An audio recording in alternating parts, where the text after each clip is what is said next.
ক্যালেন্ডারের পাতায় ১২ তারিখ দোরগোড়ায় করা নাচছে ত্রয়োদশ জাতীয় সংসদ নির্বাচন। আর এই ভোটকে কেন্দ্র করেই দেশ জুড়ে এখন উৎসবের আমেজ। সাধারণ মানুষের ঘরে ফেরার এই দৃশ্য দেখে মনে হতে পারে এ যেন কোনো ঈদের ছুটি। ঠিক নারীর টানেই গ্রামের অভিমুখে ছুটছে লাখো মানুষ। বাস টার্মিনাল, লঞ্চঘাট কিংবা রেলওয়ে স্টেশন, সবখানে এখন তিল ধারণের জায়গা নেই। তপ্ত রোদে দীর্ঘ যানজট আর উপচে পড়া ভিড় ঠেলে মানুষের এই যে যাত্রা, তার একমাত্র লক্ষ্য গণতান্ত্রিক অধিকার প্রয়োগের উৎসবে সামিল হওয়া। আসলে অনেক ভালো লাগতেছে।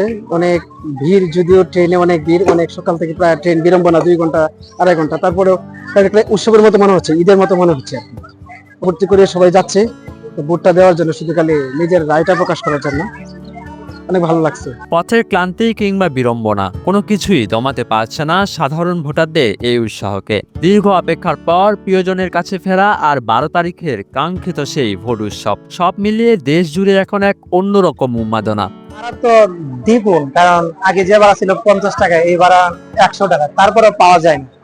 এবং তারা একটা সিন্ডিকেট, এই 5 তারিখের পরে আমরা ভাবছিলাম যে একটা সিন্ডিকেট দেশ থেকে চলে গেছে, কিন্তু তার চাইতে আরো দ্বিগুণ ভাবে ফিরে এসেছে। আমরা এই সিন্ডিকেট, আমাদের মনে হয় না এই প্রজন্ম আর ভাঙতে পারবে, কারণ বারবার আমরা প্রতারিত হচ্ছি। জনস্রোত এখন গ্রামের পথে, সবার চোখে মুখে এখন ভোটের আমেজ।